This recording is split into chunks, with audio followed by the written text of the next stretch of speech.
We have the Huskies traveling all the way across the country to PA. We've got Oregon, number 1 Oregon, hosting Maryland from all the way across the country. And we've got maybe a New Jersey trap for Minnesota. Big Ten breakfast is now served.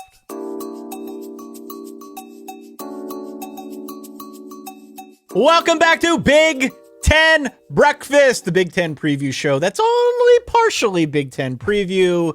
The other half, yes, of course, is a bit of a Yelp review. On today's episode, we are traveling virtually to Runcible Spoon. Yes, that is the name, Runcible Spoon in beautiful Bloomington, Indiana. Dan, we have been scoping this place out for quite some time. So excited to talk breakfast, excited to talk Big Ten with you here today. What do we got on tap? Okay, so the best I could come up with, the best you could come up with for this exercise is breakfast or drunk breakfast. Let me explain. Okay, explain. Breakfast or drunk breakfast. There are two specific kinds of breakfasts when you go out to a diner, when you go out to eat. It's a quality breakfast that you're eating maybe between 7 a.m., 11 a.m., noon, whatever. You're like, oh, this hash is delicious. This stack of pancakes is so thoughtful in its distribution of blueberries. Something like that. Thoughtful, of course. Very thoughtful. Thoughtful blueberry distribution. TBD. Or it's, this place is named Gus's. They've got something called the Gut Thrasher. You eat it at 2 a.m., you're going to be sorry the next morning, but in that moment, you are so happy it's around to help soak up some happiness, some joy, some pain that you're feeling in the middle of the night as you are trying to rid yourself of some alcohol. So we're going to go through some 3-3, 4-2 type Big Ten teams and decide whether or not they are legit quality, a great breakfast spot, or great because we get to watch them and they serve a quality entertainment purpose for us, or drunk breakfast. This reminds me a little bit of, around here, we've got a Sheetz. They've got something that they call a schmonster, which is very much a drunk breakfast. Yeah. Which is not something you would eat when you're right-minded. But alas, let's do it. I'm ready. Let's talk. All right. Let's start with Michigan because we are going to Bloomington virtually. Michigan's going to Bloomington this weekend as 14-point dogs. Legitimately, they're going to Bloomington. So is Michigan, with some good defense, some quality offensive skill guys, maybe the best tight end in the country, quality assistants, are they quality or do they serve a drunken breakfast purpose in our Big Ten lives? I like that you mentioned quality assistants. I don't know, man. Assistants. Quality assistants. Yeah. Yes. No, this is a drunk breakfast. Yeah, of course. It's a drunk breakfast. They can't throw. They haven't thrown all year. This is a drunk breakfast. Michigan needs assistance with a T and with an A-N-C-E. They need assistance. Yeah. They need Siri. They need something. Chat GPT. Yeah. They can't throw. Their defense is okay. Their running game, I think, can be very good. Yeah. Alex Orji, when he comes in, serves no purpose. Oh, no. He's part of the running game. Yeah. He's part of the running game, but otherwise in the passing game, empty calories. Trick plays down at the goal line against Oregon. What are we doing here? Yeah. They cannot throw. Their offense is limited to the run. Their defense is okay. And you know what? It's fine. They won a national championship. But no, drunk breakfast. You can only eat them in certain circumstances to fill up. I think that's right. They are quintessential drunk breakfast because their games, either way, are entertaining, right? That they beat USC in entertaining fashion. They beat even Fresno State in entertaining fashion. They beat Minnesota in entertaining fashion. And when they lose, that's an entertaining Washington game. It's an entertaining Texas game. It's an entertaining whatever you want to do. There is something that feels right in your belly in the moment watching Michigan football. And you know what? Good for them that they're not Florida State. They're not a team like Auburn where their fans are just completely devastated because Michigan fans have a national championship in the last few months. So watching a defensive coordinator with wraparound Oakleys on the sideline look confused at the college, that's all great to me. And guess what? Guess what? They won a national championship, right? Yeah. Which we've said a couple times now. They have improved. They've gotten a little bit better as the course of the season has gone on here. I think they've figured out a better quarterback balance. The Alex Orji thing still is confounding to me. Right. I don't know. It's a wasted down when they bring him in on first down or second down or third and long or at the goal line like we saw last week against Oregon. That they need to resolve kind of on their own time in their own space after deep reflection. But I feel like Davis Warren made some really big throws against Oregon. Like they're at least learning to use the passing game better in this new version of themselves. So right. It's fine. They are what they are, but they're a drunk breakfast. They are absolutely a drunk breakfast. Minnesota. So Minnesota, at time of recording, 6-3 overall, 4-2 in the Big Ten with losses to Iowa and Michigan. No real shame in those losses. Minnesota has struggled at times on offense. They lost the first week of the season to North Carolina, yes, who has been a pretty average ACC team, but we like to extend grace for first weeks, no matter which direction.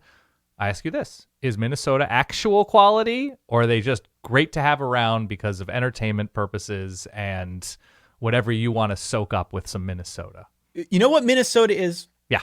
Minnesota is actual quality. It's an actual hearty breakfast. But it's a situation where you get a really, really light portion. Yeah. You got to split some Minnesota a couple directions. Yeah. You know, it's like you want 3 eggs, you only get 2. You want more hash browns, you're going to give you about a half portion. You could go for that extra sausage link. Not going to get it with this portion. Got to order another one. That's what Minnesota is this year. I feel like we have seen them in dribbles and drabs show this quality. And I think when everything is firing, they play pretty good defense. I like the triumvirate that they've got at quarterback, at running back, at wide receiver when all things are going well. I just want to see more of it. It always leaves me wanting a little bit more. So the quality when you get it is good, but let's see more of it, guys. Yeah, there was the old show that I think David Chang did called Ugly Delicious, where it doesn't always look amazing on the plate, but you start taking a couple of bites and you're like, ooh, a little sweet, a little savory, a little salty, a little crunchy. I like how this has all come together. I didn't see it happening when I looked at it, but now that it's sort of dancing around my palate and my belly, I'm okay with it. I think Minnesota is quality. I wouldn't go crazy. They wouldn't be my every weekend brunch breakfast spot. No. Let's not get carried away. But if I happen to be in a town with some Minnesota, yeah, I'll jump in a booth. Absolutely. I think absolutely. I think that's where I'm at with it. Give me more. Give me more for the money, Illinois. Drunk breakfast. Total drunk breakfast. Drunk breakfast. It's a drunk breakfast. There are a lot of empty calories on this dish. It is sustenance. It is sustenance first and foremost. Let's agree on this. Yes. It is sustenance. We're not talking about anything that is salted to taste. Maybe not even salted at all. Right. It's just very bland. It's very flat. There are a few things that it checks the boxes for, but beyond that, we are talking about a drunk breakfast that leaves you unsatisfied unless you are in a state of mind where you just need to put something in the belly. Does that make sense? Am I doing a word salad here? No, that makes total sense to me. Look, you look at the results against Oregon. You look at giving up what they gave up to Purdue in that second half. The win against Nebraska has aged in an average way as Nebraska has sort of fallen off. And look, they beat Michigan. That's quality. Beating Michigan is always going to be quality, even if this is not the same kind of Michigan team. They beat them 21-7. I think it was a Jack Tuttle Michigan team. This year's Illinois football is fun. I think there is something fun about it. Maybe this is, you get served Illinois brunch at 12:30 a.m. at a very average strip club, right? That there's I'm kind of glad I have the option to watch Illinois football at all times. I'm not sure how much I'm going to take in, but if I am feeling hungry, if my night is feeling a little bit off and I want to center myself, yeah, I'll pour some gravy on my 12 a.m. Sure. That's Illinois football to me right now. They serve a very specific purpose. They're not a disaster. They're not ugly to watch. They're nothing really too negative in this moment, but no, they're occupying that very specific purpose. They are utility breakfast, is what you're saying here. The strip club breakfast. I love the comparison. Yes, I agree. Of course. Drunk breakfast. Iowa. So Iowa's had sort of an up and down year. They've had some lows. They've had some highs. They didn't look like they could compete at all against Ohio State. They lose to Michigan State in rebuilding form. But then you look at the win against, Washington. Look at the win against Minnesota going away. So you could probably go in like a drunken hash or a quality hash direction with the state of Iowa football, breakfast-wise. Oh, I think this is a quality breakfast, Dan. Okay. I think everything about Iowa this year, everything about Iowa really for the majority of Kirk Ferentz's tenure has just been a good, hearty breakfast. It has been consistent. It has been solid. You're not necessarily getting the frills with the breakfast. Well, that's what I'm saying. It's an acquired taste, I would say. Iowa football. Like, there's not going to be a lot of syrup. There's not going to be a lot of hot cocoa. There's not going to be a lot of orange rinds on the plate to sort of add a splash of something. There's not going to be the comforts of quality breakfast at all times. No, this is a breakfast spot that has not changed its menu in 25 years. Yes. And the quality of the food is still there. You obviously get what you pay for. It has a loyal clientele. But there are no frills here, Dan. No, there are and no frills. They on this Iowa breakfast menu, they're using words for breakfast items that typically like, oh, this is our flapjack section. That's exactly right. You're still okay. Flapjacks? Flapjacks. Johnny cakes. Cakes are on the menu. There are no specialty coffees here. If you want specialty coffee, you can go down the road. We have regular Folgers here. Right, exactly. But this year, they updated the design inside the restaurant, right? There is something new feeling about this updated remodel of Iowa football. They took down the beach-themed wallpaper in the bathrooms and they gave it a fresh coat of paint. I agree. Yes. They're cleaning the bathrooms a little bit more often. It's more family friendly, I would say. I think Iowa football is quality this year. I think the quarterback change, Caleb Johnson running like a running back hasn't been able to in a consistent way for this Iowa team. I don't know. They seem more complete. They're scoring 40 points. They're scoring 40 points a game. What? Huh? What year? Yes. Your eyes do not deceive you. They are scoring points. And again, let's not act like they're playing against Ohio State and doing it. Right. But even still, given where they were a year ago, maybe it took a little bit longer for this offense to catch on, but they made a quarterback change now. It seems as if things are starting to move in a positive direction. They're probably going to finish 10-2, right? Mm-hmm. Very quietly, they will be a 10-2 team again at the end of the year. So there is no way around this within the context of this little thought experiment. Iowa's a quality breakfast, man. They are a quality breakfast. You're always going to get what you pay for. I believe Iowa has lost 3 times, so that will be impossible to go 10-2. So maybe 10-3 with the bowl win, right? Yeah. Haven't they lost? Yeah. 10-3. It's okay. No, here's the thing. It's Iowa's 10-2 even if they're not 10-2. That's what I mean. How it works with Iowa football. 10-2 is a vibe at Iowa, much more a vibe than it is an actual record. Yeah, it's a thought process. Washington. This one's very difficult for me, and my answer is actually both. But give me your answer on Washington. I'm going to straddle the fence here. I think drunk breakfast for me. Okay. But I get where you're coming from on straddling the fence. I really do. Yeah. It depends who the chef is. It depends how that breakfast dish is being made. You know, for example, I'm not much of a pancake guy. I'm just not. I think they're useless carbs. Okay. But I think in the right circumstance, I think if they're cooked well, if they're not overdone, if they're not dry, if they're used to complement what else is on the dish, then maybe we're talking about this as more of a hearty breakfast that I'm going to look to get the next time I come into the diner, as opposed to just something that I need to soak up the alcohol. You know what I'm saying? Right. So it feels to me like there is real potential here, and they are very close to breaking through as a team that's a little bit more consistent, a team that's a little bit more consistent quality week in and week out. By the way, we're going to get a really good sense for that this weekend because they're about a 13, 14-point underdog on the road in State College at night for the whiteout game. Whiteout game should have been last week, but that's a separate conversation altogether. Yeah. If they can go into State College and acquit themselves well against a Penn State team that maybe could be in a bit of a letdown spot after that Ohio State loss a week ago, who knows where their focus is at, this could be a really good opportunity for them to kind of prove us wrong and maybe take that next step as a breakfast dish. So when you look at Washington this year, they've been much better at home and they've been losing on the road, losing at Rutgers, losing at Iowa, and it hasn't always been pretty. Losing not really on the road, but in Seattle, not in their own stadium against Washington State. So they have kind of ugly losses, the way that they lose these games, red zone decision-making, big moment decision-making, high leverage situation decision-making.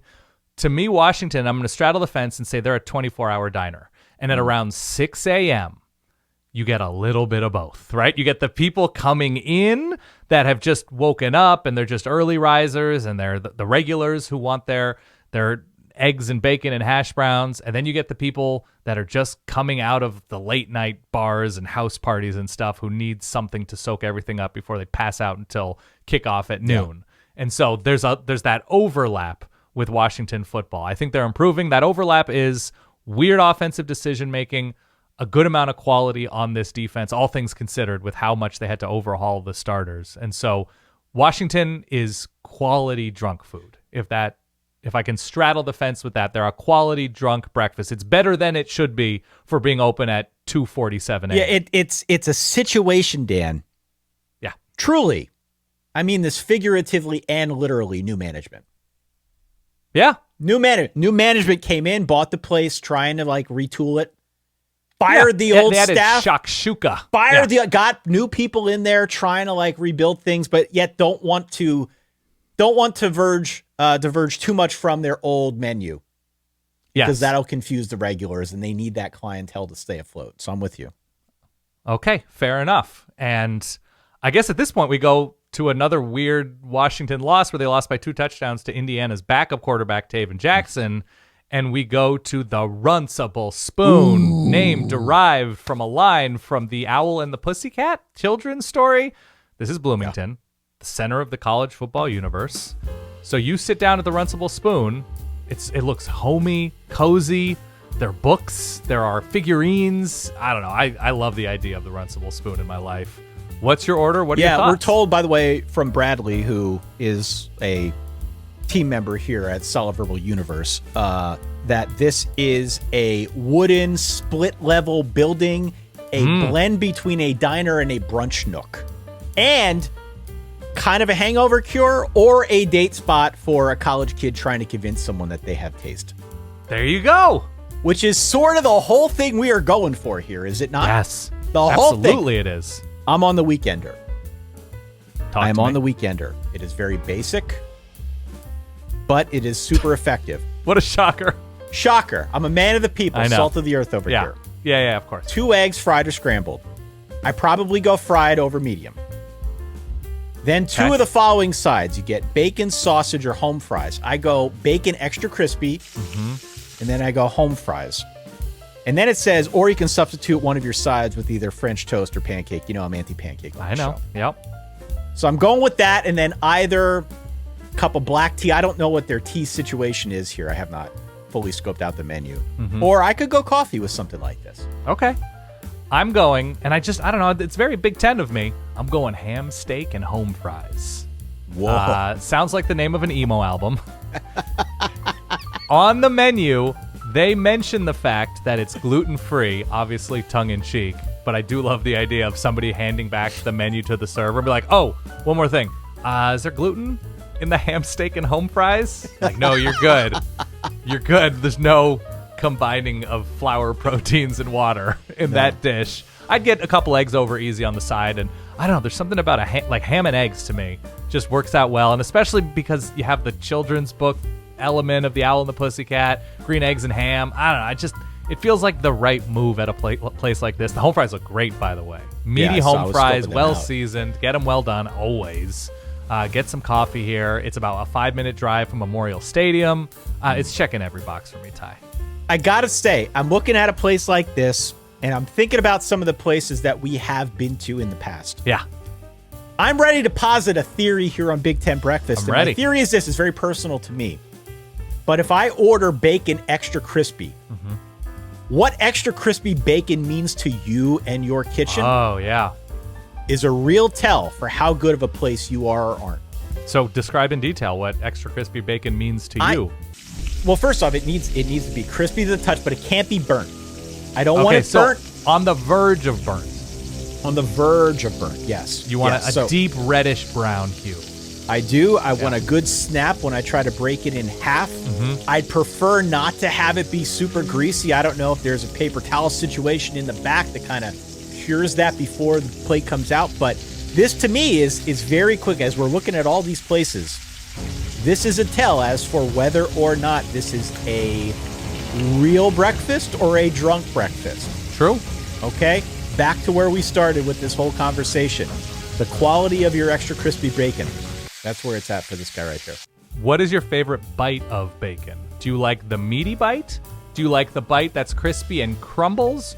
Or do you like when you bite into the like deeply rendered fat where it, like upon hitting your teeth, it fully dissolves? No, I think I'll tell you what it is. It's the initial bite. The Okay. initial bite of the bacon, provided it's got the appropriate level of crispness. Right. That is the one that is the best. The virginal bite. Yes, exactly. Oh, see, I like the latter one that I described. When you bite into the bacon and it just dissolves into just harmony. That was a very sensual description. Thank you very much. I will grant you that. Yeah. All right. That's on that note. When we talk about borderline orgasmic bacon bites, it's time. It's time to say we had a blast. What do you agree with? What do you disagree with in terms of our breakfast versus drunken breakfast? Let us know down there. And if you've been to the Runcible Spoon, please describe it in detail because we are feeling tingly all about it. Thank you for watching Big Ten Breakfast. We'll see you soon. Did you say orgasmic bacon bites, by the way? Yes.